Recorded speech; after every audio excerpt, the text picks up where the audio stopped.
further unrest among Celtic supporters, a bit of a civil war that's erupted. Yeah. Fan groups all getting together to organise an escalation of protests. I mean, it does sound, rival fans must be thinking, what's going on there? 113 titles out of 14. I know. But there's going to be a protest at Kilmarnock this weekend, a late entry. There's going to be other events. They're boycotting the Europa League, it looks like. Yeah.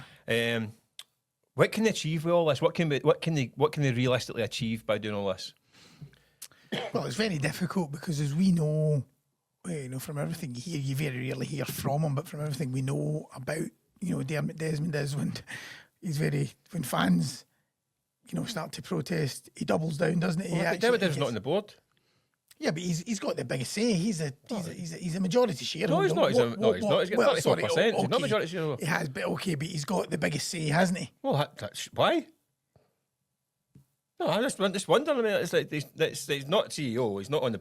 He's got a de facto on the board with his son. So he runs the. I mean, I know what you mean. We've heard this. He's got the minority stake and he's got the majority say. Yeah. He effectively, whatever he says. But the fans want Desmond out. They want Michael Nicholson out. They want Peter Lawwell out and Chris Mackay out. Yeah. Is that going to be achievable? I doubt it. I don't think so. No. I think the best they can hope for is they start to listen.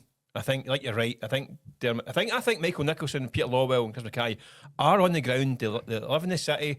They're meeting people. I think they do know. They are on the ground. I think they need to kind of, like you say, Dermot Desmond's a little bit more detached. Mm-hmm. I think Celtic fans aren't wanting them to go and spend reckless. This thing about they can't throw money around. Nobody's expecting Celtic to throw money around. The fans don't want them to throw money around. And by the way, throwing cheap jibes at Rangers, it isn't going to cut anymore because that's a long time ago. And by the way, Rangers didn't go bust for buying players. Bust, but didn't pay the tax bill, so that's irrelevant completely. But I think they know. I think what has to be a reconnection with the fans. I don't think heads are going to roll for this, but they need to show they're listening. They need to be an acceptance that this is not the fans want to see the club maximising its value, being the best possible club it can be. How it gets to that point now, the disconnect between the fans and the club ownership, or the leadership, is so wide now. I don't know how they bridge it, but there's going to have to, the Celtic board and power brokers are going to have to make steps towards the fans because they're now so cut adrift. So I don't know how they do it. Yeah. I mean, talking about having, they're going to release their financials in a few weeks' time. It could be £100 million in the bank for all we know. Probably £80 million north of the £80 million.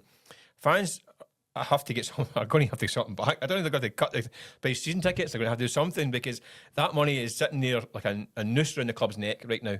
And that's the big problem. I think the money's the problem. Yeah. Because it's hanging over them all the time. Why aren't you spending that money making this team better? Why isn't the stadium getting improved? Why isn't ticket prices coming down? What is this money for? And this rainy day excuse isn't washing because we know. Listen, that's complete another fallacy as well. That money is sitting there doing nothing at the moment.